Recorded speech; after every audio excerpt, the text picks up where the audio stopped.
In the gleaming towers of Austin's tech district, a quiet systems architect was about to face public humiliation.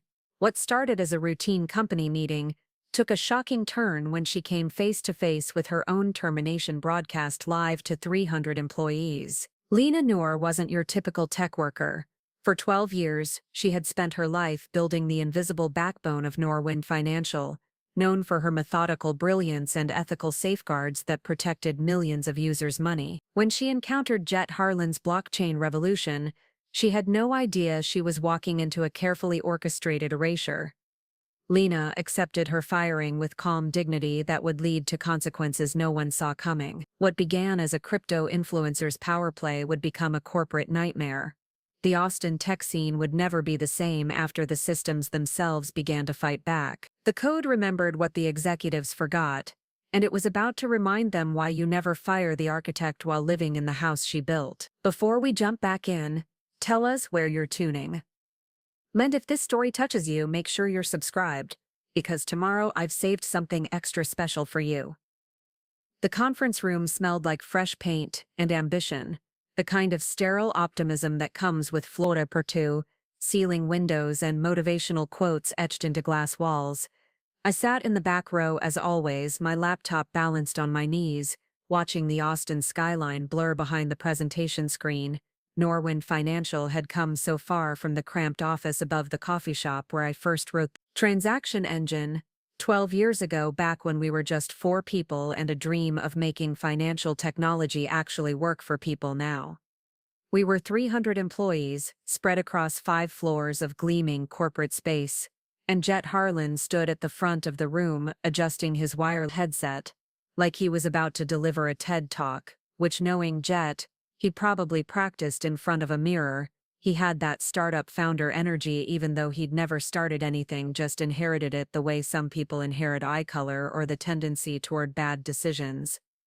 The future decentralized, he said, and I felt my shoulders tense, not because I disagreed with decentralization, but because I knew what came next when someone led with buzzwords instead of substance. The future is trustless.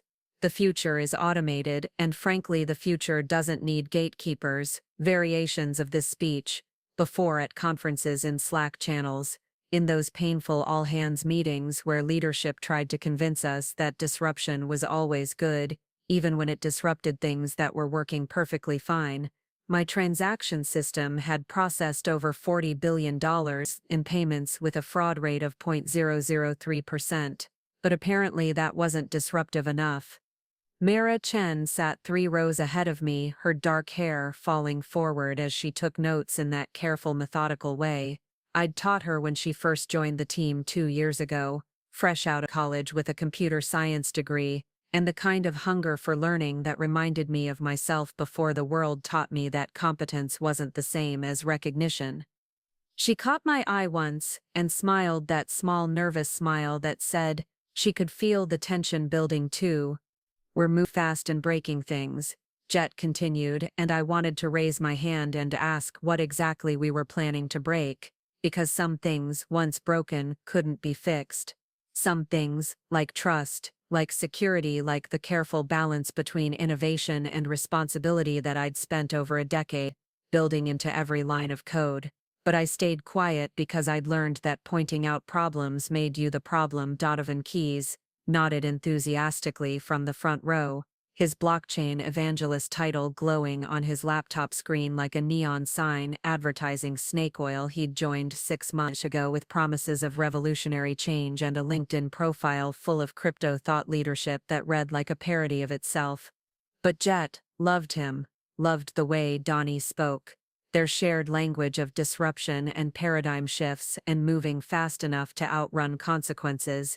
Which brings me to our next phase, Jett said, and the presentation clicked to a slide titled Web3 Transformation.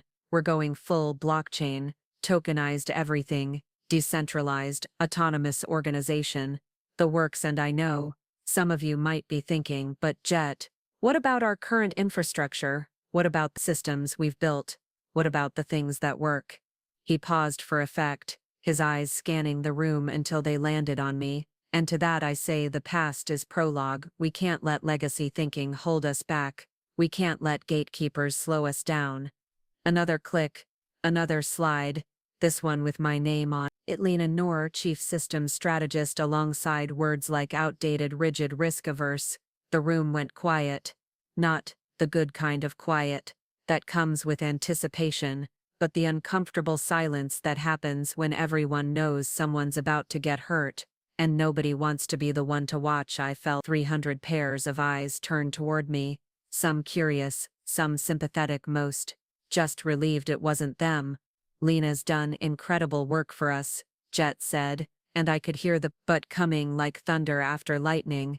But incredible work in the old paradigm isn't the same as visionary work in the new one. We need people who can think beyond traditional frameworks, beyond safety nets, beyond the comfort zone of what's always worked.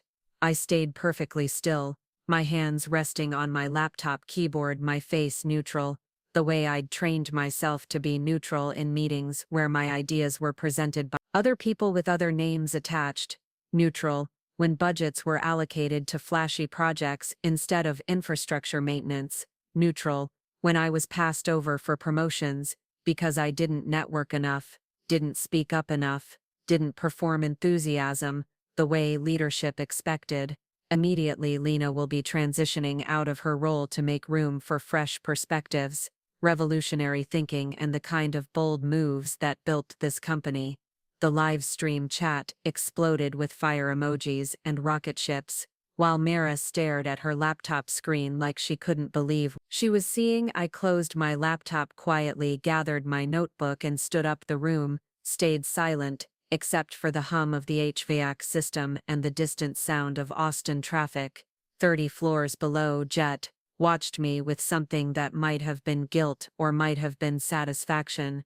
It was hard to tell with him.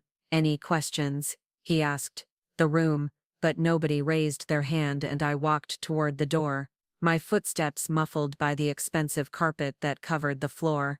I'd helped design the network architecture for this very building back when it was just blueprints and dreams. At the door, I turned back once, not to make a scene, not to defend myself, but to look at Mara to see if she would say something, if anyone would say something. But she just sat there taking notes, like always, and I remembered what it felt like to be young and scared of speaking up, so I nodded once at her, a small acknowledgement that said, "I understand," and walked out into the hallway that smelled like success and felt like exile.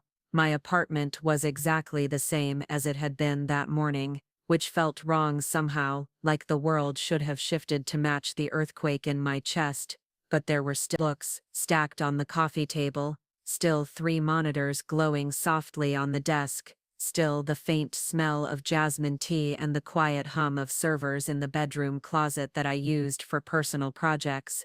I set my laptop on the kitchen counter next to the notice of termination email that had arrived exactly 37 minutes after Jett's announcement.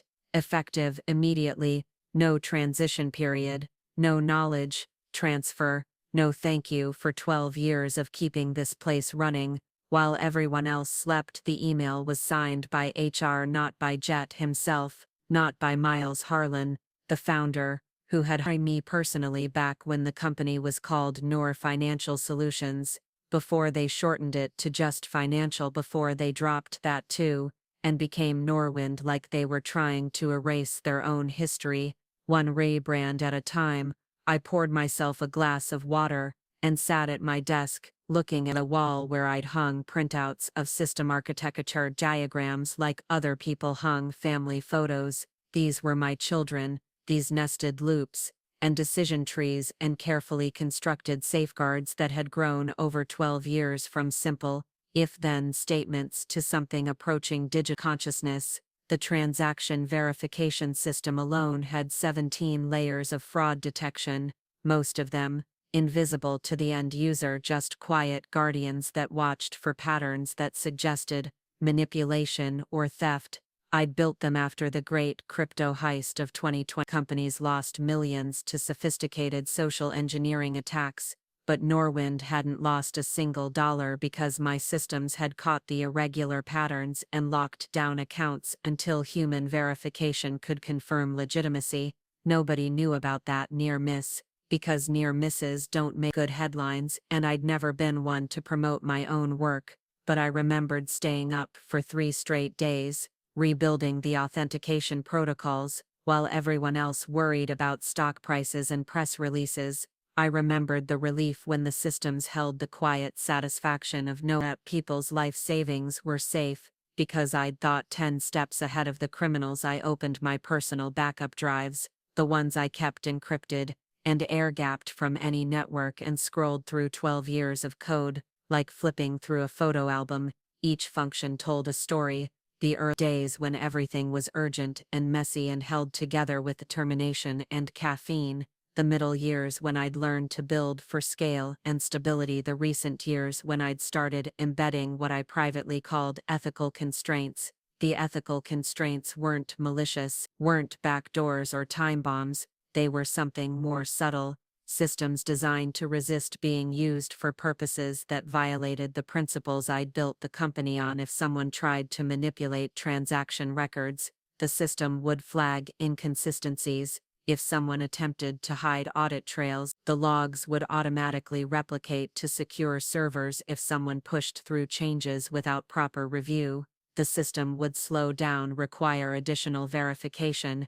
I'd never told anyone about these features, because they weren't bugs to be fixed. They were features working exactly as intended, invisible safety nets that would catch the company if it ever fell, but only if it was falling for the wrong reasons, only if greed or carelessness or arrogance tried to override the careful balance I'd spent years creating. Scrolling through the code, I could see my own evolution as an engineer, also as a person. The early functions were brute force solutions, effective but inelegant. The later work showed patience and foresight, the kind of programming that anticipated not just technical failures, but human ones too.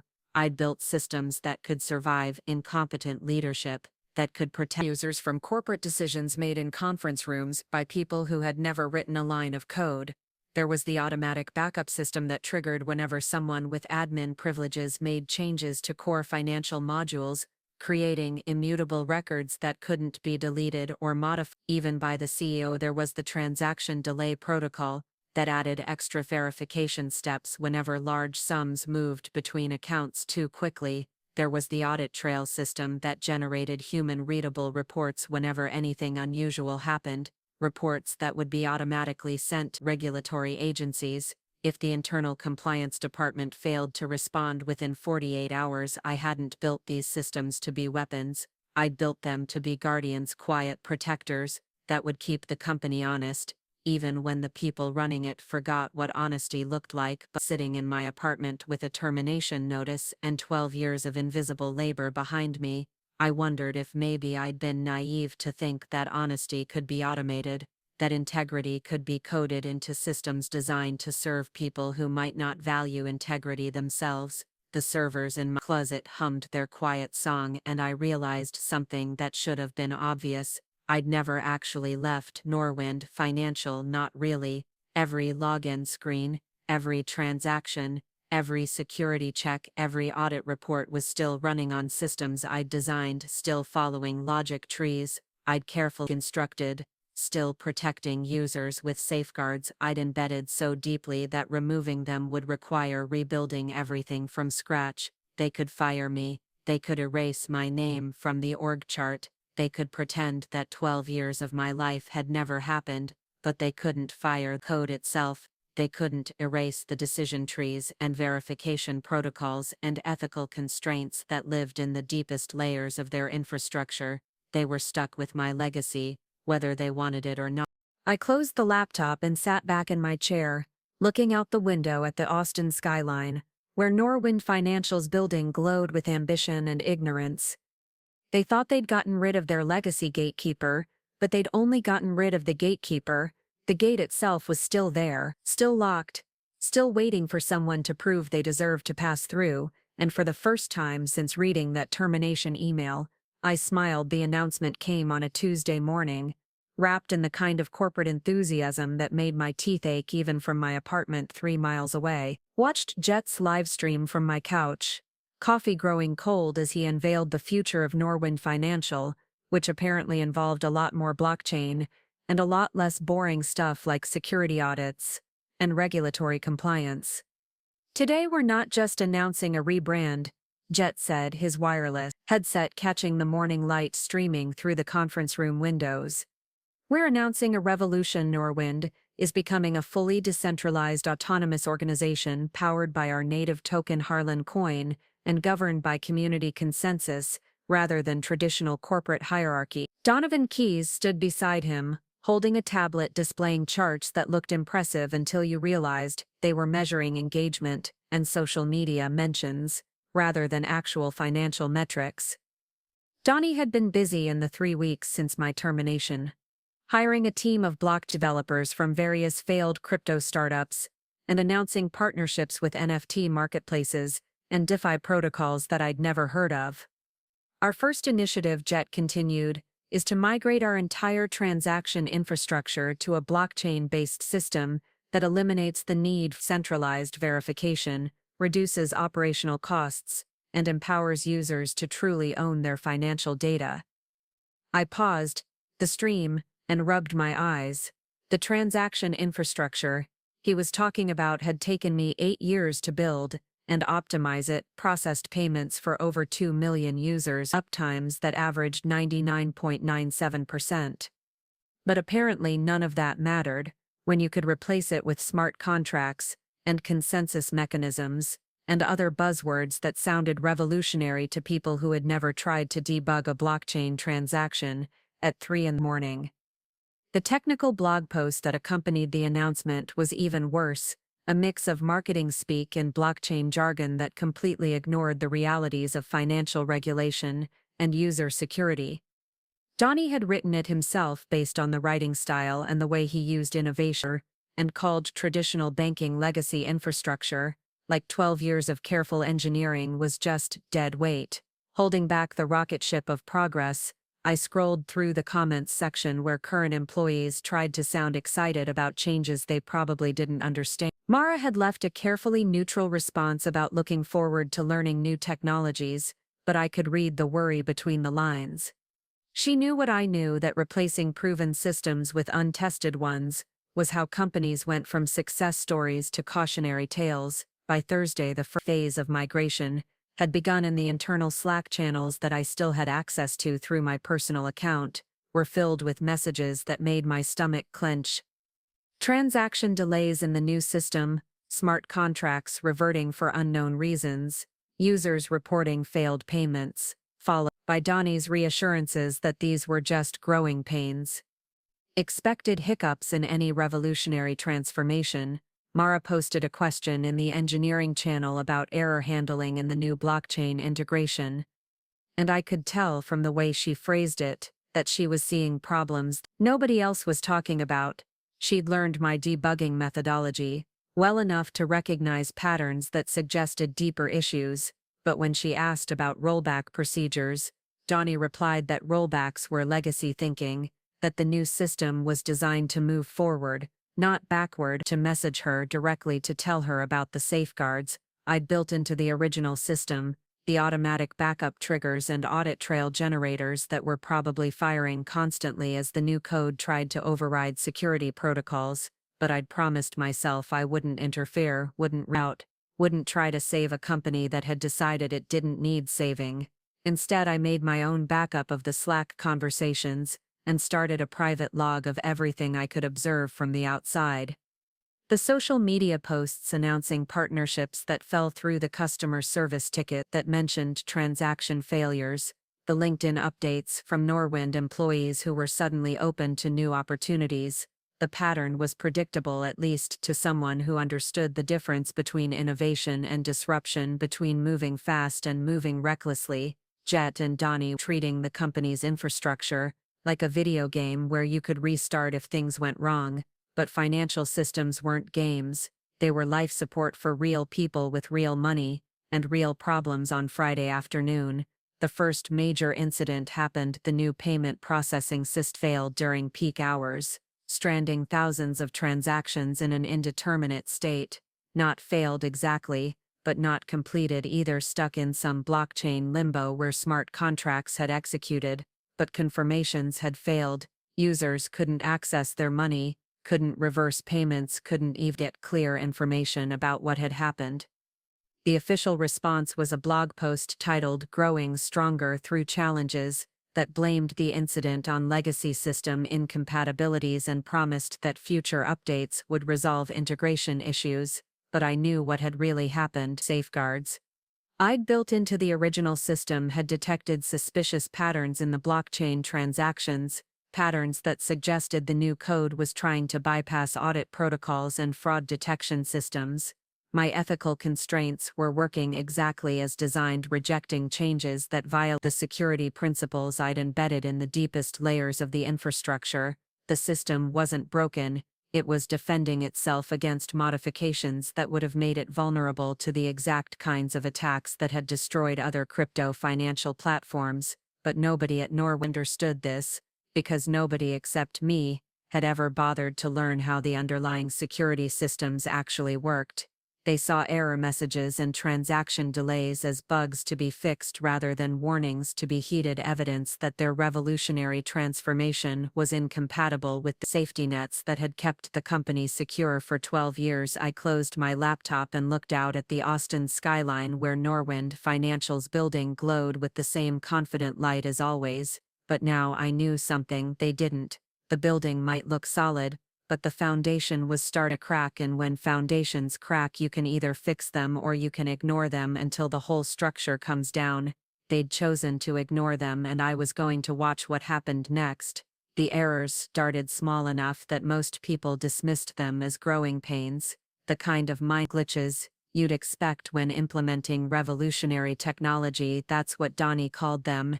Anyway, in his daily stand-up meetings where he stood in front of a whiteboard covered with blockchain diagrams and talked about paradigm shifts while Mara took notes and tried not to look as worried as she felt. She'd been tracking the anomalies in a private spreadsheet ever since the migration began. Transaction timeouts that lasted exactly 17 seconds, payment confirmations that arrived hours late, user sessions that terminated without warning. Always the same patterns, always the same mysterious error codes that didn't match anything in the new system's documentation.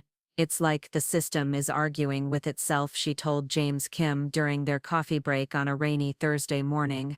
Like there are two different sets of rules running at the same time and they can't agree what's supposed to happen. James was one of the senior developers who'd survived 3 rounds of layoffs by staying quiet and keeping his head down. He'd worked with Lena for 6 years and still asked her questions in his head. When debugging got complicated, maybe it's legacy code conflicts, he said, but his voice carried the same uncertainty that Mara felt. She'd been thinking the same thing, but legacy code conflicts usually through obvious errors, clear messages that pointed to specific incompatibilities. These errors were different, subtle, and almost intelligent, like they were being generated by something that understood the system well enough to resist changes rather than just break under pressure. The transaction logs were the strangest part. When Mara pulled the daily reports, she found entries that shouldn't exist, references to security protocols that weren't in the current codebase, with names like ethical constraint violation and unauthorized modification detected, followed by timestamps that corresponded exactly with the mysterious 17-second delays. She searched the Git repository for those flag names, but found nothing in the blockchain implementation, not Donnie's smart contracts, nothing in the new payment processing modules. But when she searched the legacy system documentation that nobody was supposed to be using anymore, she found references buried deep in subsections titled Defensive Architecture and Autonomous Security Response. That's when she realized what was happening.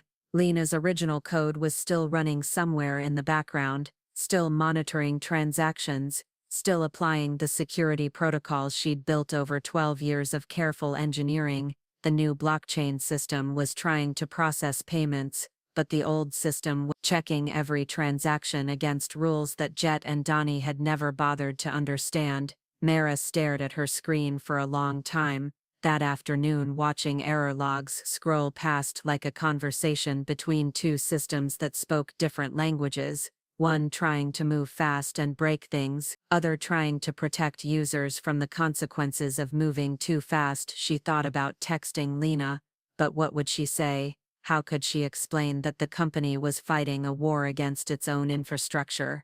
Meanwhile, 3 floors up in the executive conference room, Jett was having his own crisis of confidence. Not that he'd admit it to anyone, but the metrics dashboard that Donnie had built to track their revolutionary progress was showing concerning trends: user satisfaction scores dropping, customer service tickets increasing, social media sentiment shifting from excitement to frustration. "It's just noise," Donnie insisted during their weekly leadership meeting. "Every major transformation has resistance. Early adopters understand that innovation requires patience. The market will reward our vision once the ecosystem stabilizes." But Jett had grown up watching his father build Norwind from nothing, and he remembered the early days when every user complaint mattered, when losing even one customer felt like a personal failure. Now they were hemorrhaging hundreds of accounts per week, and Donnie's response was to blame the users for not understanding the future. The crypto Twitter sphere that had once celebrated Jett's bold moves was starting to ask uncomfortable questions. Why were transaction fees so high? Why did payments take longer than traditional banks? Why were smart contracts failing for reasons that nobody could explain? The influencers who had promoted Harlan were quietly distancing themselves from the project. Jett found himself working later and later, staying in his glass office long after the rest of the team had gone home, scrolling through user complaints and trying to understand what had gone wrong. They'd followed the playbook: disrupted legacy systems, implemented cutting-edge technology, attracted top talent from the blockchain space. So why did everything feel like it was falling apart? The answer came to him slowly and uncomfortably as he read through Mara's incident reports and support ticket summaries. The problems weren't random. They followed patterns that suggested the system was actively resisting their changes, rather than simply failing to accommodate them. He thought about Lena for the first time in weeks, not with the casual dismissal he'd felt during her termination, but with something approaching concern. She built the original system over 12 years of methodical, careful work, and they'd replaced it in 3 weeks of revolutionary enthusiasm. What if they'd missed something? What if there were dependencies they hadn't understood, safeguards they'd accidentally disabled? But admitting that would mean admitting that maybe Lena had been right about security and stability. Maybe her boring, careful approach had value that his flashy disruption couldn't replicate, and Jett had built his entire identity around being the visionary who could see further than the legacy thinkers who came before him. Instead of reaching out to Lena, instead of acknowledging that maybe they'd moved too fast, he doubled down on the narrative that this was temporary, that revolutionary change always faced resistance, that the future belonged to those brave enough to break things and smart enough to build them back better. He posted a thread on Twitter that night about the courage required for true innovation, about how every paradigm shift faced opposition from entrenched interests, about how Norwind was building the financial infrastructure of tomorrow, not yesterday. The thread got 3,000 likes and 100 retweets, mostly from crypto enthusiasts who appreciated the sentiment, even if they couldn't access their own accounts. But likes and retweets couldn't fix the 17-second delays, couldn't explain the mysterious error codes, couldn't stop the slow, steady exodus of users who just want their financial platform to work reliably without requiring a degree in blockchain technology to understand why their payments were failing. Mara worked late that night too, pulling transaction logs and trying to decode the patterns she was seeing. The more she dug, the more convinced she became that Lena's code was still there, still protecting users, still applying the ethical constraints and security protocols that had kept Norwind secure. For over a decade, she thought about calling Lena again, about texting her, about showing up at her apartment with coffee and questions. But something held her back. Maybe it was loyalty to her current employer. Maybe it was fear of being seen as disloyal. Maybe it was the recognition that Lena had walked away for reasons that were becoming clearer every day. Instead, she created a new document on her personal laptop, not connected to the company network, and started documenting everything: the error patterns, the timeline of failures, the correlation between system resistance and blockchain implementation. She didn't know what she was going to do with the information, but she knew that someday someone would need to understand what had really happened. And in her quiet apartment, 3 miles away, Lena sat in front of her own monitors reading the headlines and incident reports that filtered through tech news sites and industry blogs. She didn't feel vindicated exactly, but she wasn't surprised either. The system was working exactly as designed. Bitcoin fell like a stone through water, dropping from 68,000 to 39,000 in 18 hours, taking every altcoin and meme token, revolutionary financial platform, down with it. But the cryptocurrency crash was just the spark that lit a fire that had been smoldering in Norwind's servers for weeks. Harlan coin, which had launched at $12 with promises of revolutionizing decentralized finance, opened Tuesday morning at $1.87 and kept falling. Jett watched the charts from his office, his wireless headset hanging forgotten around his neck as red numbers cascaded across his screens like digital blood. But the crypto crash wasn't the real problem. The real problem was what happened when the market panic triggered automatic selling protocols, and users tried to access their accounts to move money to safer platforms, and discovered that the Norwind system had decided it couldn't trust anyone anymore. Mara was the first to notice the pattern, sitting in the empty office at 6 in the morning, her third cup of coffee and a spreadsheet full of error codes she'd been tracking for weeks. The failed transactions weren't random. They were concentrated around large withdrawals, sudden portfolio changes, anything that looked like panic, selling, or capital flight. "It's like the system thinks we're under attack," she told James when he arrived. An hour later, looking haggard from staying up all night, monitoring server performance. "Every time someone tries to move significant money, the transaction gets flagged and delayed, and then the delay triggers more flags until the whole thing just locks up." James pulled up the admin dashboard and stared at the queue of pending transactions, stretching into the thousands. "This isn't a blockchain scaling issue," he said quietly. "This is something else, something that's analyzing user behavior and making decisions about what's allowed." Meanwhile, in customer Sarah Martinez was fielding calls from increasingly frustrated users who couldn't understand why their money was trapped in an account they couldn't access. Her script told her to explain that the delay was due to network congestion and unprecedented transaction volume, but the users were ignoring it. "My grandmother's retirement savings are in this account," one caller said, his voice shaking with anger. "She needs to pay for her medication, and your system is telling her the transaction is under review." Under review? For what? She's had this account for 8 years. Sarah had heard variations of this story dozens of times already that morning. Users with medical bills and mortgage payments and school tuition who were discovering that Norwind's revolutionary new system had decided their urgent financial needs were suspicious enough to warrant investigation. The support ticket queue was growing faster than the team could process it. Hundreds of users reporting identical problems, payments that started processing, then stopped, confirmation emails that never arrived, account balances that showed money in limbo between sent and received, and through it all the same 17-second delays that Mara had been documenting for weeks in the engineering Slack channel. Donnie posted increasingly frantic updates about blockchain congestion and smart contract optimization, while privately messaging his team leads about emergency patches and rollback procedures.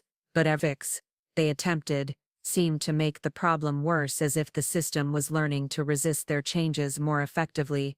Omar Thakkar hadn't worked at Norwind for 6 months, but he'd been watching the company's transformation with the kind of academic interest that comes from having predicted disaster and being proven right. He'd tried to implement ethical safeguards in the original blockchain integration proposal, and been told that ethics were a legacy concern that would slow down innovation.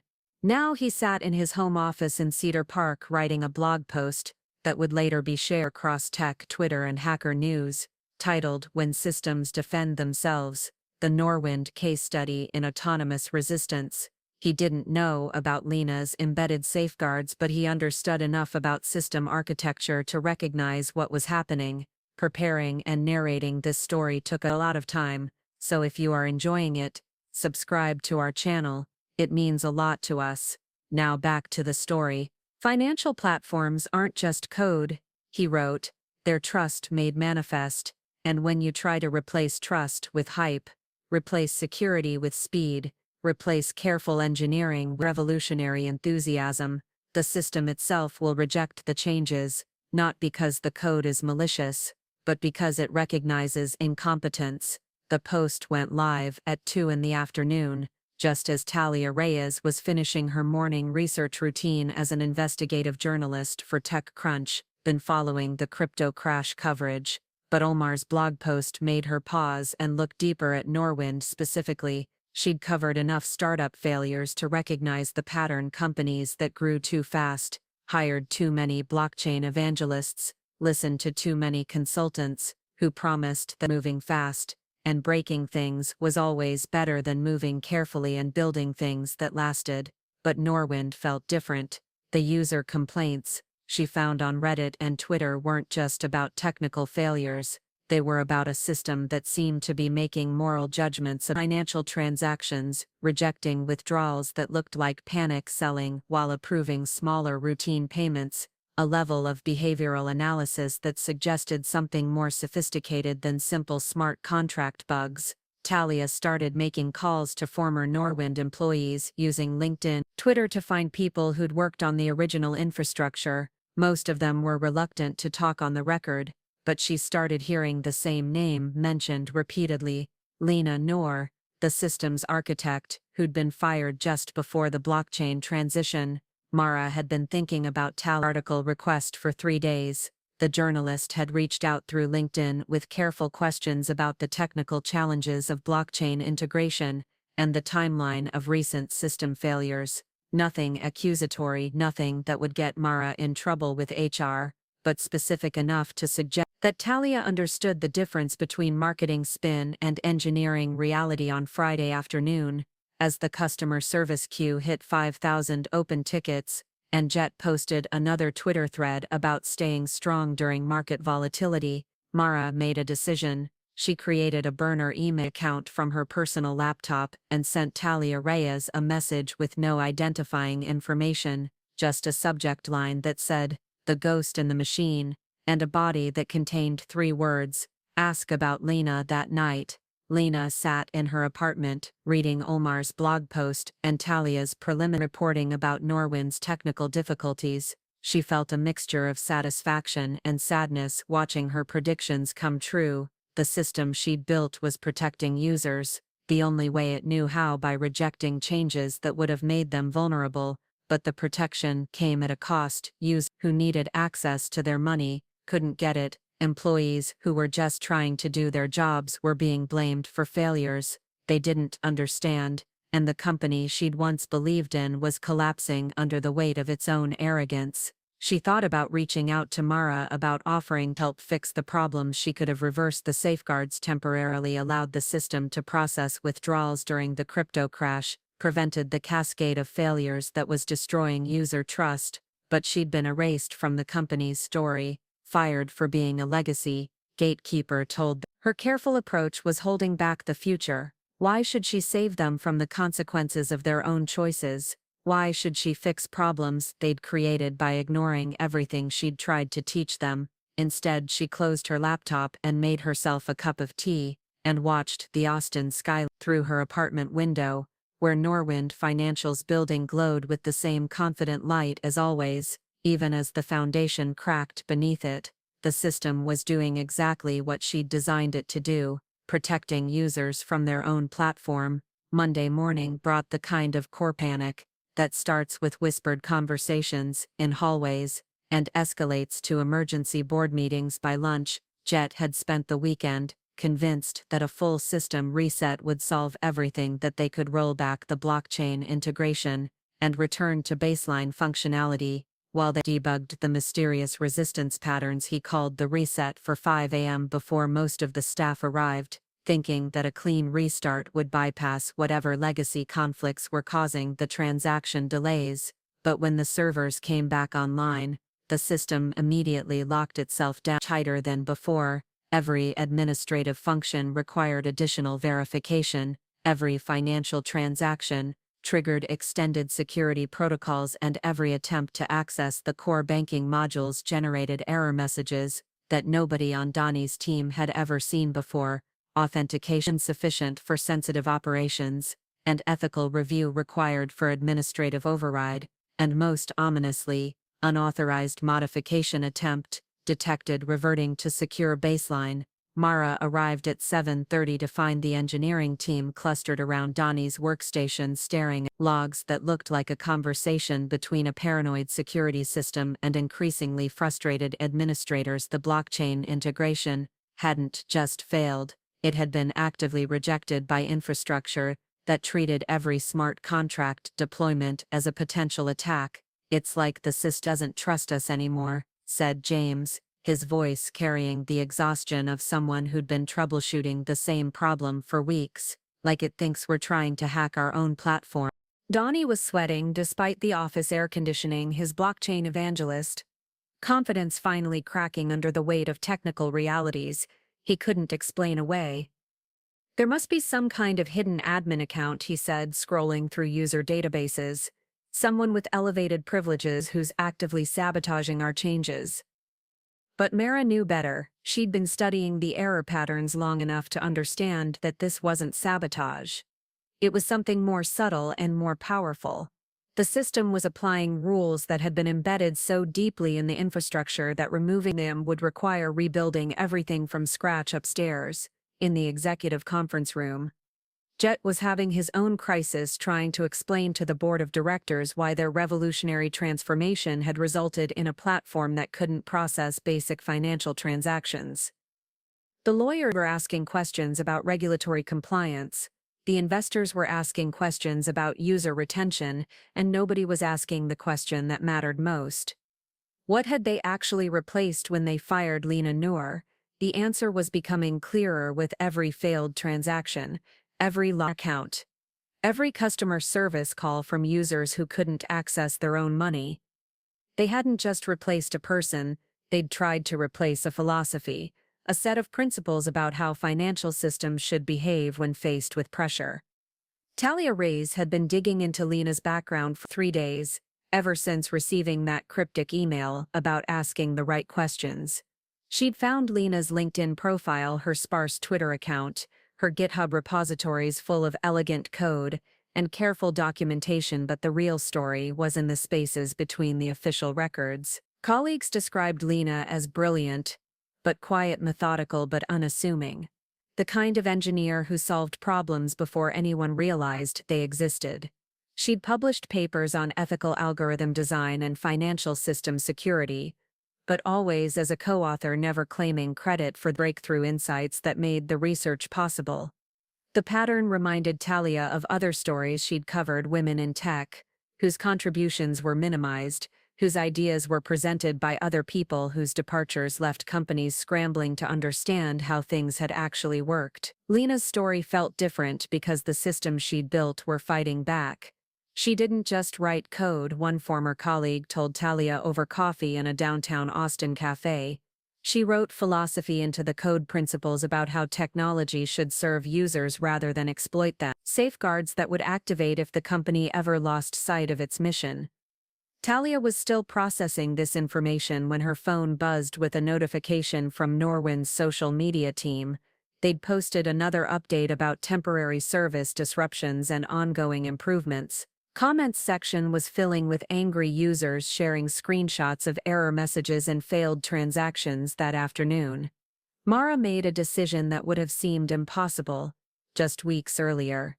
She posted in the general Slack channel, not the private engineering channels but the company web space where everyone could see, including HR and management for anyone experiencing transaction failures. The errors you're seeing reference security protocols designed by Lena Noor, our former chief systems strategist. These protocols are still active and appear to be rejecting changes that don't meet certain ethical and security standards. Maybe we should consider consulting with her about proper integration procedures. The message stayed up for exactly 47 minutes before being deleted by a Slack admin, but in those 47 minutes it had been screenshot and shared, and discussed by dozens of employees, who'd been wondering the same thing. Why had they fired the person who understood the system better than anyone else? Jett saw the message during his afternoon crisis management meeting, and felt something cold settle in his stomach for the first time since taking over.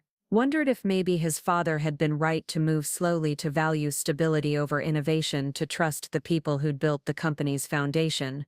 But admitting that would mean admitting that his entire leadership philosophy was wrong, that maybe revolutionary change wasn't always better, careful evolution, that maybe the legacy gatekeepers had been protecting something worth preserving instead. He did what he'd always done when faced with uncomfortable truths. He doubled down on the narrative that this was temporary, that every revolution faced resistance, that the future belonged to those brave enough to break through the barriers that held back progress. He posted another Twitter thread that evening about the courage required to transform industries, about how entrenched interests would always resist change, about how Norwind was building something unprecedented. Unprecedented things required unprecedented patience. But the Twitter thread couldn't explain why backup systems were failing, why transaction logs were disappearing, why the platform seemed to be actively protecting users from their own company's decisions. The system was saying no, not just individual transactions, but to the entire blockchain transformation. And somewhere in a quiet apartment, 3 miles away, Lena Noor sat reading the news coverage and industry analysis and social media speculation about what was happening at the company she'd once believed in. She didn't feel vindicated, she felt sad. Sad for the users who couldn't access their money. Sad for the employees who were being blamed for failures they couldn't control. Sad for the company that had forgotten what it was supposed to be. But she also felt something else, something quieter and more powerful. Knowledge that the systems she'd built were working exactly as intended, protecting people from the consequences of arrogance, protecting users from platforms that had lost sight of their purpose. The code remembered even when the people forgot, and it was time for the code to speak.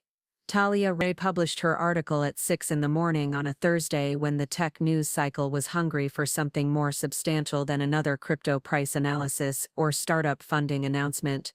She'd spent 2 weeks researching Lena Noor's history at Norwind Financial, piecing together 12 years invisible labor through interviews with former colleagues, regulatory filings, and the kind of digital archaeology that separated real journalists from content creators. The headline was simple and devastating. The architect they fired is the system itself. How Norwind Financial erased the woman who built their foundation, then watched it fight back. The article opened with Mara's anonymous tip about asking the right questions, then dove deep into Lena's background, her papers on ethical algorithm design, her quiet reputation among financial security experts, her systematic approach to building infrastructure that could resist both technical failures and human corruption. Talia had found patent applications, filed in Lena's name, but assigned to Norwind innovations in fraud detection and automated compliance systems that had been quietly protecting millions of users, while the marketing department promoted blockchain revolution and crypto-native leadership. She'd tracked down the original fintech startup founders, who remembered Lena as the engineer who could see around corners, who built solutions for problems that hadn't happened yet. But the real breakthrough came when Talia connected with Dr. Sarah Martinez, not the customer service representative, but the computer science professor at UT Austin, who had served as Lena's thesis advisor 15 years earlier. Dr. Martinez still had copies of Lena's graduate work on autonomous ethical constraints in financial system theoretical frameworks that looked remarkably similar to the resistance patterns Norwind was experiencing. Lena didn't just write code, she wrote moral philosophy into systems, Dr. Martinez told Talia during their interview in a campus coffee shop. Her thesis explored how software could be designed to resist misuse, not through simple access controls, but through embedded principles that would activate when human oversight failed. The article included screenshots of error messages that Mara had shared anonymously, messages with names like ethical constraint violation, unauthorized modification detected, alongside expert analysis from Omar Thakkar, who had agreed to speak on the record about his attempts to implement similar safeguards before being sidelined by Jett's leadership team. Omar's quote became the most shared excerpt from the article. What we're seeing, Norwind isn't a technical malfunction, it's a system that remembers its purpose, even when the people running it have forgotten. Lena built something unprecedented, infrastructure that could protect users from their own platform's bad decisions. The tech Twitter response was immediate and brutal. Threads dissecting Jett's leadership style, comparing Norwind's situation to other crypto disasters caused by inexperienced founders who prioritized hype over competence. Venture capitalists who had invested in the company started asking uncomfortable questions about due diligence and audits, but the real damage came from current and former Norwind employees who began sharing their own stories about Lena's contributions, systems she'd fixed in the middle of the night, features she'd built without being asked, safeguards she'd implemented that had prevented security breaches, compliance violations that could have destroyed the company. James Kim posted a LinkedIn article titled, "The Engineers We Erase," describing how Lena had once spent 36 hours straight rebuilding the payment processing system after a hardware failure while the executive team was at a conference in Las Vegas. She'd saved the company millions of dollars in downtime and regulatory fines, and received a gift card to Starbucks as recognition. Sarah Martinez, from customer service, shared screenshots of internal emails where Lena had predicted exactly the kinds of user complaints they were now receiving, warnings about what would happen if the blockchain integration bypassed the security protocols she'd spent years refining, predictions that had been dismissed as legacy thinking and risk aversion. The article reached Reddit's front page within hours, sparking discussions about gender bias tech, the invisibility of infrastructure work, and the difference between innovation and disruption. Users from other fintech platforms shared their own stories about silent protectors, engineers whose names never appeared in press releases, but whose work kept money safe and systems stable. Mara read the article 3 times sitting in her car in the Norwind parking garage before going into the office. She'd been hoping for recognition for Lena but hadn't expected the tsunami of industry attention that followed Talia's reporting. By noon, she'd received messages from recruiters, venture capital and engineering managers at companies that valued the kind of careful architectural thinking that Norwind had discarded inside the office. The mood was strange, a mixture of embarrassment and defensive anger that settled over the leadership team. Like fog, Jett had posted a response on Twitter calling the article a hit piece that ignored the innovative work Norwind was doing to democratize finance, but the response felt hollow even to him. The board called an emergency meeting for Friday morning, not just the quarterly check-in they'd scheduled, but a full crisis management session, with lawyers and her consultants and the kind of serious-faced people who appeared when company valuations were at risk. Miles Harlan flew in from his retirement home in Colorado, the first time he'd visited the office since announcing Jett's promotion. The meeting lasted 4 hours behind closed doors while employees worked quietly at their desks, pretending not to notice the parade of executives and consultants flowing in and out of the conference room. Mara could see Jett through the glass walls, his usual confident posture replaced by something that looked like a teenager being lectured by parents. When the meeting ended, the only official communication was a carefully worded email about conducting a comprehensive review of recent operational changes and exploring all options for improving platform stability, but the unofficial word spreading through Slack channels and coffee conversations was that Jett's authority had been significantly reduced. Donnie Keys, Didn't wait for the official announcement. He submitted his resignation Friday afternoon with a statement that blamed communication failures and unrealistic timelines for the blockchain integration problems. I believe deeply in the potential of decentralized finance. His LinkedIn post read, but successful implementation requires organizational alignment and technical infrastructure that Norwind wasn't prepared to provide. Talia's follow-up article ran the next week, an interview with Lena herself conducted over coffee in a quiet cafe near Lena's apartment. It was the first time Lena had spoken publicly since her termination, and her comments were measured, careful but devastating, in their quiet precision. "I didn't build those safeguards as weapons," Lena told Talia. "I built them as safety nets for a company I believed in, systems that would protect users, even if the people making decisions forgot why protection mattered. The fact that they're activating now tells you everything you need to know about the decisions being made." When Talia asked about the personal cost of being erased from the company's story, Lena was quiet for a long moment.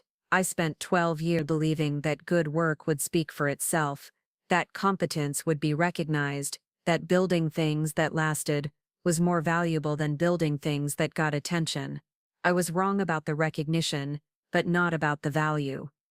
The article included a technical appendix that Omar had helped write, explaining how ethical constraints could be embedded in financial software without compromising performance or user experience. It became required reading in computer science programs and sparked a wave of academic research into autonomous system ethics.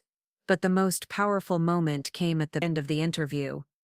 When Talia asked Lena if she had any message for the Norwind employees who were still trying to fix the problems her departure had revealed. "Tell them the system isn't broken," Lena said. "It's working exactly as designed, protecting users from changes that would make them vulnerable. The question isn't how to override those protections.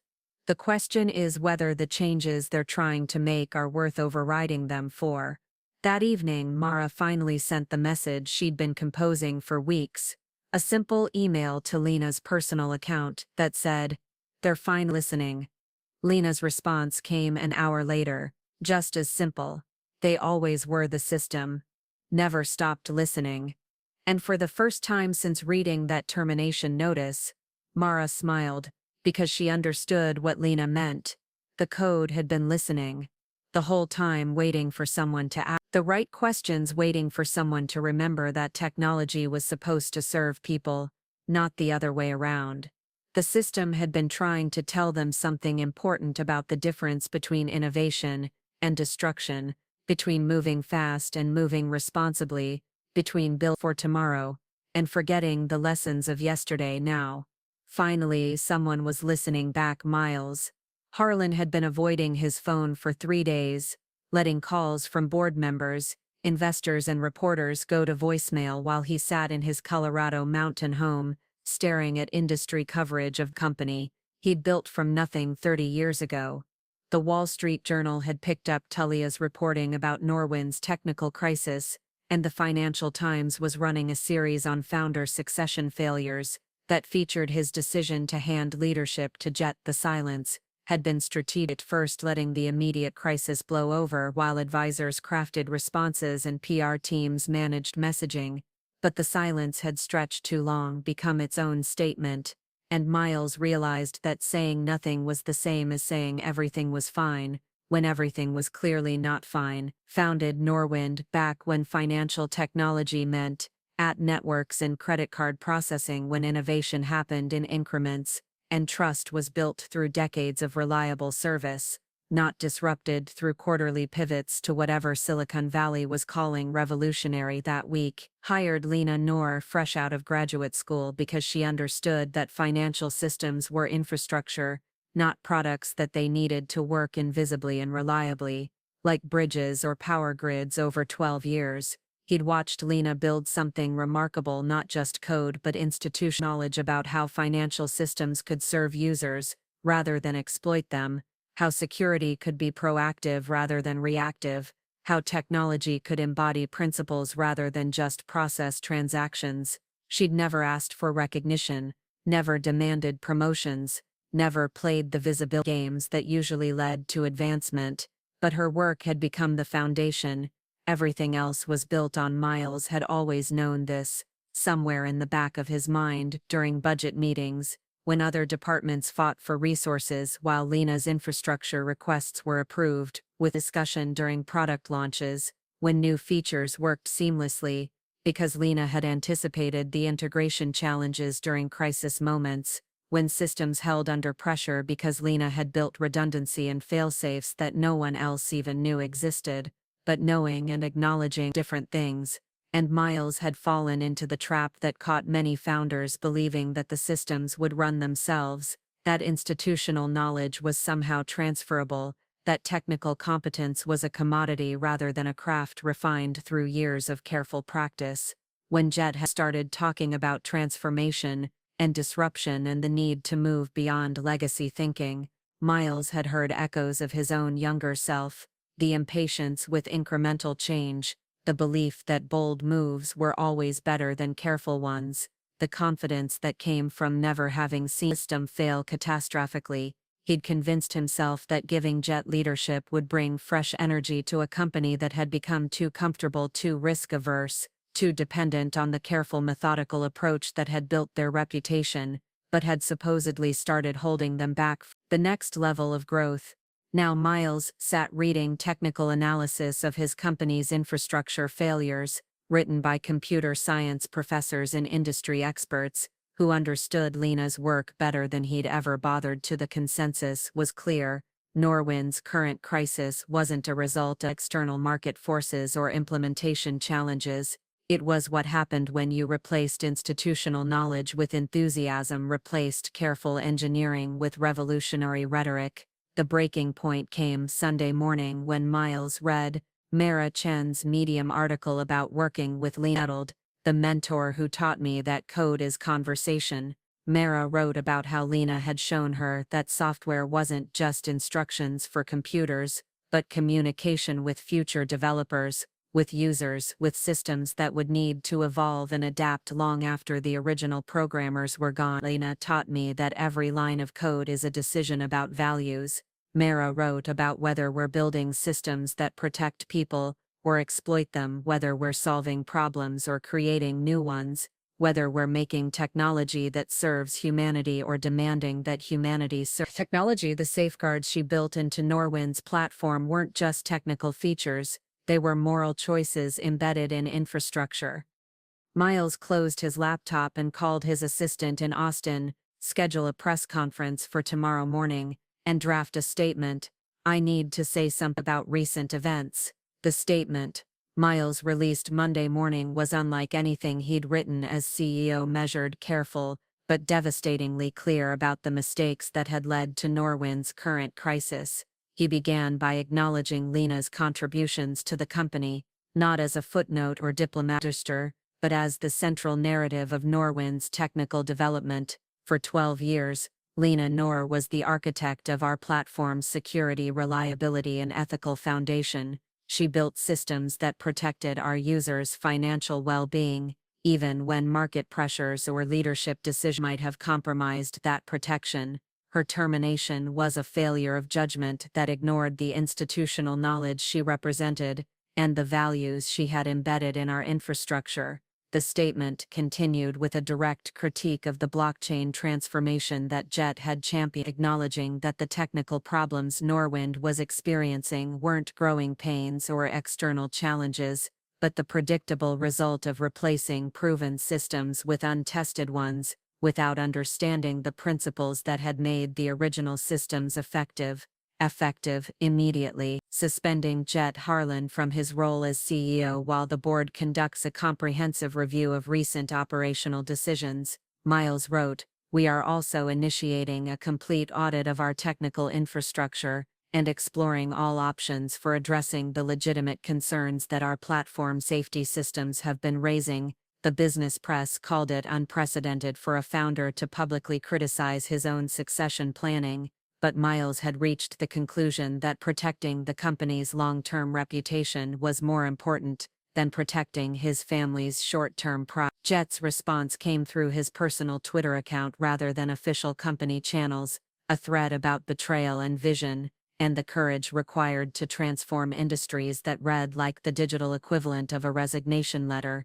Even though he never explicitly quit his suspended position, the thread was deleted within hours, but screenshots circulated through tech Twitter alongside commentary about nepotism in startup leadership and the difference between inherited authority and earned expertise. Venture capitalists, who had invested based on Jett's social media following, I started asking board members privately about succession planning and technical due diligence inside Norwind. The mood shifted dramatically within hours of Miles's statement. Employees who had been quietly documenting problems and protecting their reputations began speaking more openly about technical challenges they'd been facing.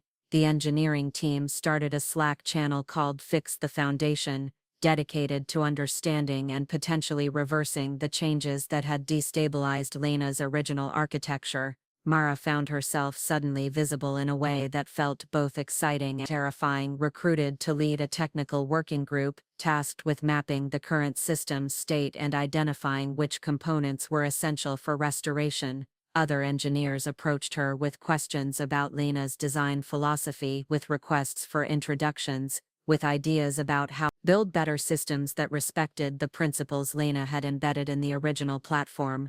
Donnie Keyes had already resigned, but his departure statement took on new significance in light of Miles's acknowledgement that the blockchain integration had been fundamentally misguided. "I believe we're building the future," Donnie wrote in a final LinkedIn post, "but the future has to be built on solid foundations, not revolutionary enthusiasm."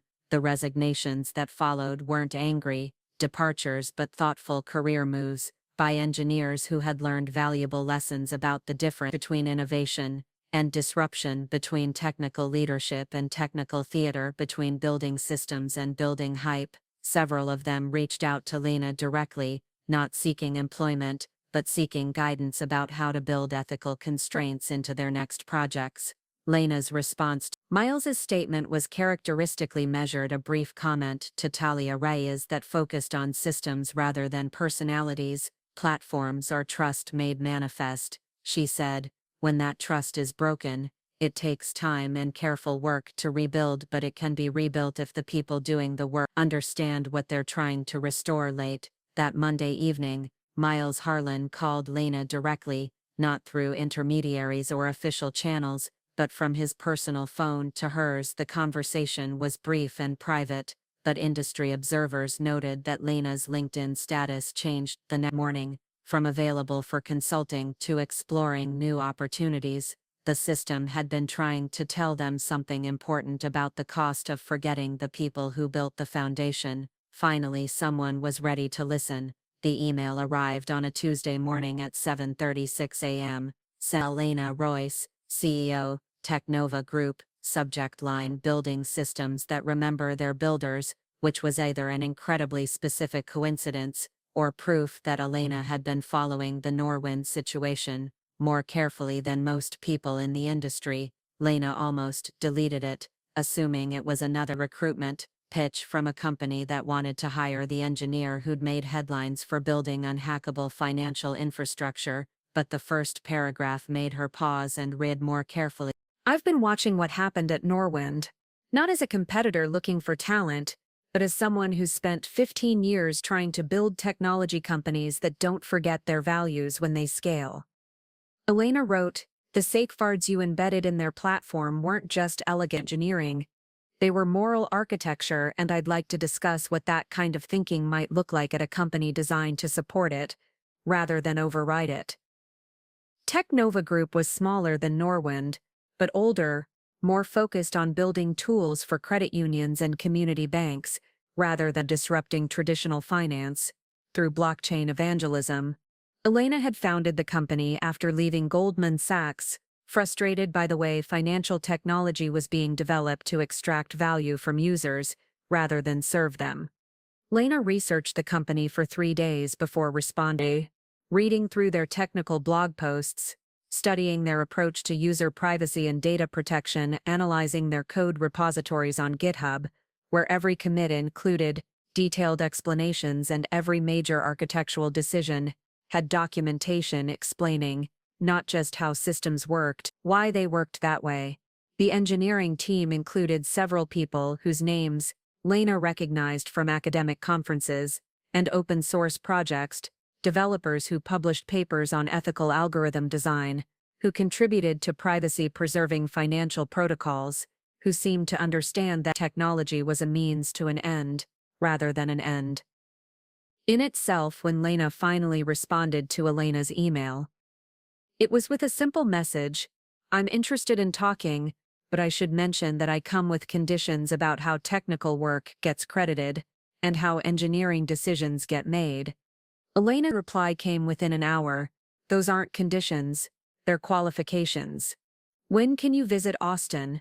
The Technova offices occupied 2 floors of a converted warehouse in East Austin, the kind of space that prioritized function over form, with natural light and collaborative work areas, but also quiet corners where people could think deeply about complex problems. The walls displayed technical diagrams alongside user testimonials, and the coffee bar was stocked with fair trade. Everything. Elena Royce was younger than Lena had expected, maybe 40, with the kind of confidence that came from having built something successful, without needing to constantly announce how successful it was. She listened more than she talked, asked technical questions that demonstrated real understanding, and never once used the word revolutionary or paradigm shift. "We're not trying to disrupt anything," Elena said during their first meeting.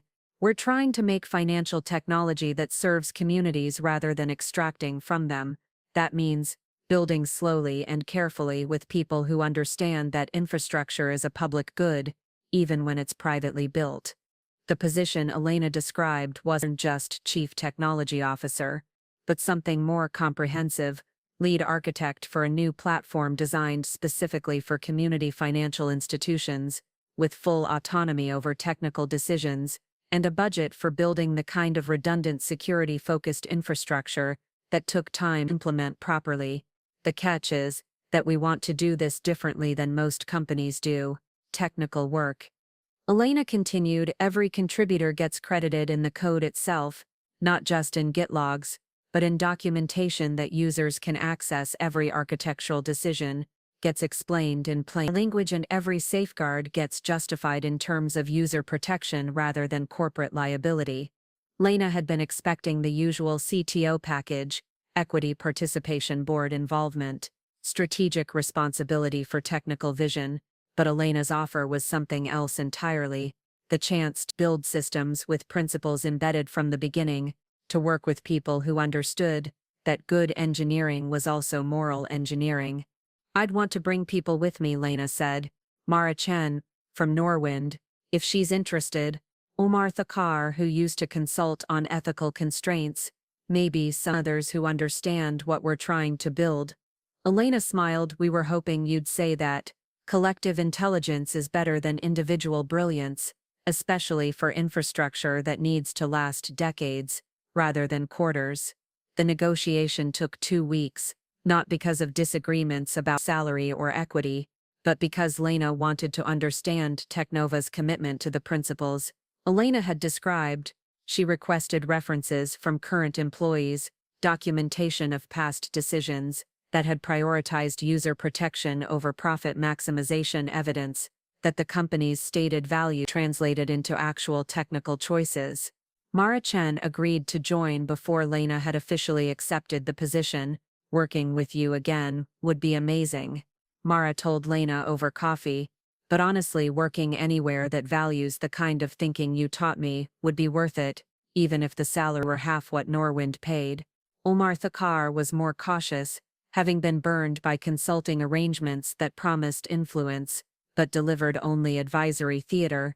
But after meeting with Elena and reviewing Technova's existing codebase, he agreed to join as head of ethical systems architecture. "It's the first job title I've seen that actually describes what I want to do with my career," he told Lena. The team Lena assembled included 2 security specialists from nonprofit organizations, a user experience researcher who had written extensively about financial technology accessibility, and documentation specialist who believed that explaining how systems worked was as important as making them work efficiently. On her last day at the coffee shop where she'd been working freelance since leaving Norwind, Lena closed her laptop and walked to the Technova offices where Elena was waiting. With building access cards and a workspace that included 3 monitors and a whiteboard covered with architectural diagrams, ready to build something that lasts. Lena looked around the room at people who understood that infrastructure was conversation with the future, that code responsibility made manifest, that building systems meant building values into the foundations that would support everything else. Ready to build something that remembers, Lena replied. The first codebase they created together was modest. A payment processing system for a Texas credit union, served rural communities, but every function included comments explaining not just what the code did, but why it did it that way. Every security protocol included documentation that users could read. Every architectural decision was made with input from people who would be affected by those decisions. They called the project Ethos, not because it was revolutionary but because it was intentional technology built with purpose by people who signed their names to their work and took responsibility for the consequences. 3 months later, when the first users processed their first payments through the platform, Lena watched the transaction logs with satisfaction, not because the system was faster or cheaper, or more innovative than alternatives, but because it was transparent, accountable, and designed to protect the people who trusted it with their financial lives. The comments embedded in code included not just technical explanations, but statements of principle, small manifestos about the kind of world they were trying to build through careful engineering.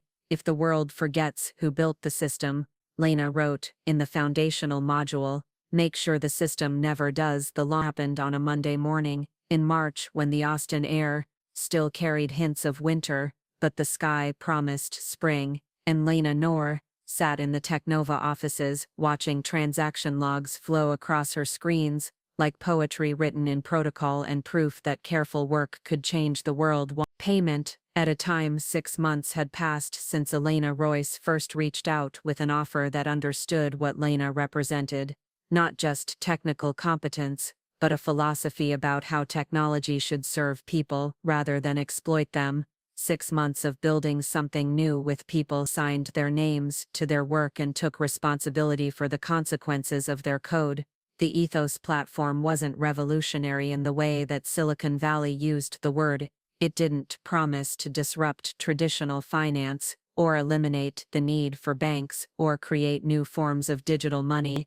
Instead, it promised something more radical: transparency, accountability, and technology that remembered its purpose, even when market pressures suggested forgetting. The first credit union to implement Ethos was Austin Community Financial, a small institution that served teachers and firefighters, the kinds of working families who needed banking services, but didn't generate enough profit to justify attention from larger financial companies. They'd been using legacy systems that worked but required constant maintenance, and offered limited features for members who increasingly expected digital convenience. Mara Chen had led the integration project, working directly with the credit union's staff to understand their specific needs, rather than imposing solutions that looked good in demonstrations, but failed in real-world use. The process had taken 3 months longer than comparable implementations at venture-backed fintech companies, but the result was a system that felt like it had been built specifically for Austin Community Financial, because it had been. The difference is that they listened, said Maria Gonzalez, the credit union's operations manager, during a testimonial that would later be featured in Technova's case studies, not just to what we said we wanted, but to what we actually needed.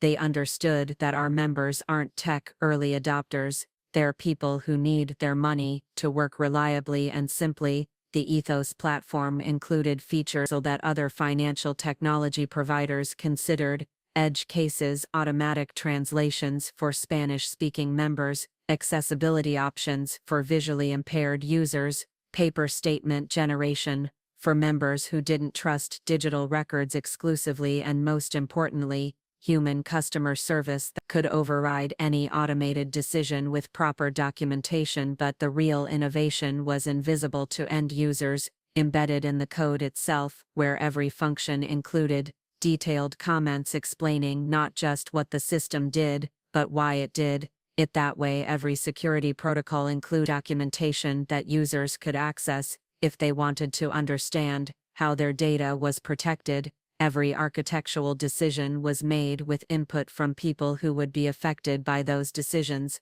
Lena had insisted on radical transparency in the codebase, not because she thought users actually read technical documentation, but because she believed that systems should be accountable to the people they served. If someone wanted to understand how Ethos processed their payroll deposit or calculated their loan eligibility, that information should be available in clear language rather than hidden behind proprietary algorithms. The credit functionality that launched with Austin Community Financial included features that had taken Lena's team 6 months to implement properly: automatic bias detection in loan approval algorithms that flagged applications for human review, demographic patterns suggested potential discrimination, transparent fee structures that explained exactly how charges were calculated, and most importantly, safeguards that prevented the platform from being used for predatory lending practices. Omar Thakkar had designed the ethical constraint system that monitored every transaction for patterns that might indicate financial abuse. Elderly members whose accounts showed sudden large withdrawals received automatic wellness checks. Small business accounts that displayed signs of cash flow manipulation triggered compliance reviews, and any attempt to override safety protocols required documentation that was automatically shared with regulatory agencies. The launch day metrics were modest compared to the viral growth that venture capitalists expected from financial technology startups. Austin Community Financial processed 837 transactions totaling just over $2 million, but every transaction completed successfully. Every user who called customer service reached a human being who could answer their questions, and the system generated 0 error messages, 0 security alerts,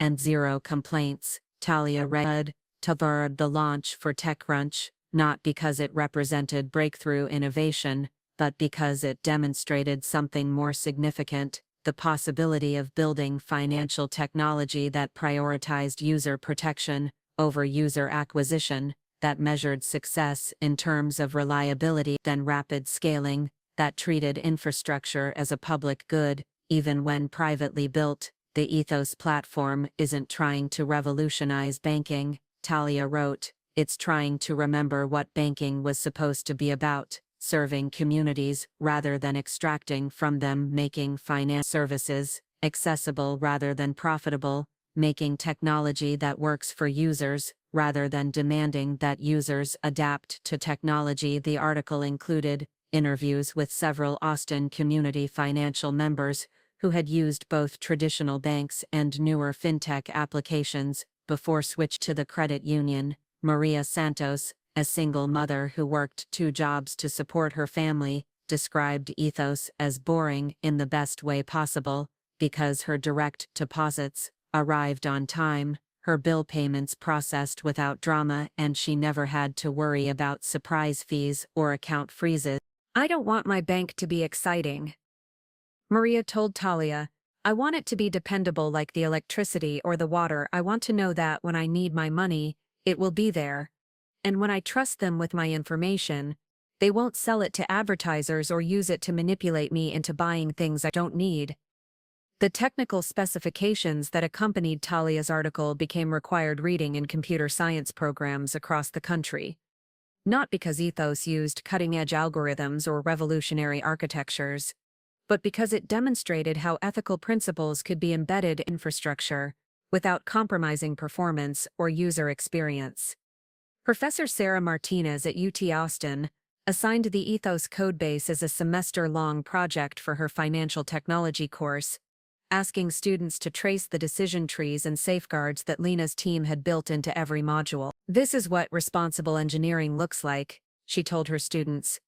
"Code that considers consequences, that protects vulnerable users, that embeds values rather than just processes data. Within 3 months of the Austin community financial launch, 5 more credit unions had signed implementation contracts with Technova Group. Not because of aggressive sales tactics or venture capital marketing, but because word spread through the tight-knit community of financial institutions that served working families rather than wealthy investors. The second implementation at Hill Country Teachers Union included features that Austin community hadn't needed: student loan management tools that helped members understand repayment options, retirement planning calculators that showed the long-term impact of different savings strategies, and most importantly, financial education resources that integrated into the platform rather than relegated to separate websites that nobody visited. Lena found herself speaking at conferences again, not the venture capital showcase events, where entrepreneurs pitched revolutionary disruption to investors who measured success in quarterly returns, academic conferences, and industry gatherings where people discussed the social responsibility of technology and the long-term consequences of short-term thinking. Her presentations were different from the TED Talk-style performances that had made Jett Harlan briefly famous. Instead of promising to change the world through technological innovation, Lena talked about the patient work of building systems that would still be protecting users decades after the original developers had moved on to other projects. Infrastructure as conversation with the future became her signature line. She was trying to create a personal brand, but because it captured something essential about the difference between technology that served human needs and technology that created new forms of human dependency. The academic papers that emerged from the Ethos project focused not on technical innovation but on methodology, how to embed ethical constraints in financial software, how to design transparent algorithms, how to build systems that could resist misuse even when the people operating them forgot their original purpose. Meanwhile, 300 miles away in the gleaming offices that had once housed Norwind Financial, a different kind of conversation was happening. Miles Harlan had returned from Colorado to oversee the slow process of rebuilding institutional trust and technical competence that Jett's leadership had destroyed. The blockchain integration had been completely reversed, because cryptocurrency was inherently problematic, but because Donnie Keyes and his team had implemented it without understanding the security protocols and ethical safeguards that Lena had spent 12 years building into the original platform. Mara Chen's replacement, a senior engineer named David Park, who had worked at the Federal Reserve before joining the private sector, spent 4 months documenting Lena's original architecture before attempting any modifications. "It's like archaeological work," David told the board during a quarterly review. "Every layer reveals more complexity, foresight, more careful thinking about edge cases and failure modes." The user migration back to Norwind's restored platform happened gradually, as customer service representatives reached out personally to accounts that had been frozen during the blockchain crisis, offering apologies, explanations, assurances that the technical problems had been resolved. Some users returned, but many didn't. The breach of trust had been too complete.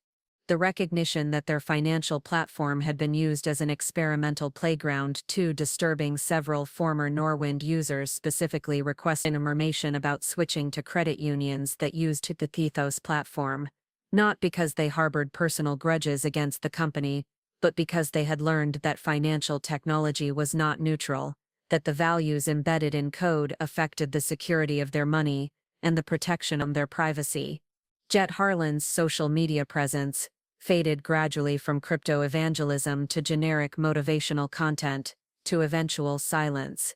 His LinkedIn profile still listed him as a Web3 visionary and transformation leader, but the companies and conferences that had once invited him to speak about revolutionary change had moved on to newer influencers with fresher narratives.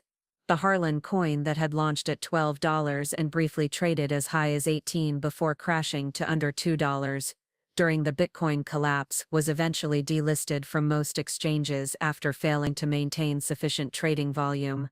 The smart contracts that Donnie Keyes had written to govern the token's ecosystem contained bugs that made large transactions impossible, and the cost of fixing them exceeded the value of the remaining token supply. Miles Harlan quietly bought back the remaining Harlan coins at 50 cents each, not because they had any intrinsic value but because he wanted to end the association between his family name and the failed experiment in influencer-led finance. The total cost was less than what Norwind had spent on marketing the original token launch in December. Nearly a year after Lena's termination, Technova Group announced a partnership with the National Credit Union Association to develop open-source financial infrastructure that any community bank or credit union could implement regardless of their technical resources. The announcement was buried on page 3 of the Wall Street Journal business section, but it represented something more significant than most front-page headlines. The partnership meant that Lena's approach to ethical financial technology would be available to institutions that served millions of Americans who had been excluded from or exploited by traditional banking systems, rural communities that couldn't attract bank branches, inner-city neighborhoods that had been redlined by major financial institutions, small towns where the local credit union was the only alternative to payday lenders and check cashing services. Royce used the announcement to articulate Technova's mission in terms that went beyond corporate strategy. Financial technology should be infrastructure, not entertainment. She told reporters, it should work like water systems or electrical grids, invisibly reliably serving everyone who needs it, rather than generating profits for shareholders who will never use it. The open-source release of core Ethos modules happened on a Friday afternoon, in January with minimal fanfare. A GitHub repository containing 10,000 lines of carefully documented code that credit unions and community banks could download, implement, and modify according to their specific needs. The only requirement was that any improvements be shared back with the community, rather than hoarded as proprietary advantages. Within weeks, computer science students were using Ethos modules in class projects. Financial technology startups were building on the ethical constraint frameworks that Omar Thakur had developed, and established banks were quietly hiring developers who understood the principles that Lena's team had embedded in their open-source infrastructure. The recognition came slowly at first. Academic papers citing Ethos as a model for responsible financial technology design, conference presentations that used Technova's transparency principles as examples of how to build user-focused, rather than profit-focused systems, industry awards that celebrated engineering excellence rather than market innovation. But the recognition that mattered most to Lena came from the users whose lives were made more stable by technology that prioritized their protection over its creators' ambition. The single mothers who could pay bills without worrying about overdraft fees, the elderly members who received fraud protection without surrendering their autonomy, the small business owners who got loans based on transparent criteria rather than algorithmic black boxes. Lena kept a folder of user testimonials, not for marketing purposes but for the quiet satisfaction of knowing that careful work had made people's lives better, that infrastructure could embody justice, that code could be both technically elegant and morally responsible. On a quiet Tuesday evening in March, exactly 1 year after leaving Norwind Financial, Lena sat in her apartment working on documentation for the next Ethos release. Austin's skyline glowed through her window where Norwind's building still displayed its confident corporate lighting, but she wasn't looking at the skyline. She was looking at her screen, at code that would protect people she would never meet, solve problems she had anticipated years in advance. Opened a new comment block in the foundational authentication module, the part of the system that verified user identities and protected account access, and typed the words that had become her signature, not just in code, but in the philosophy of building systems that lasted longer than the people who built them.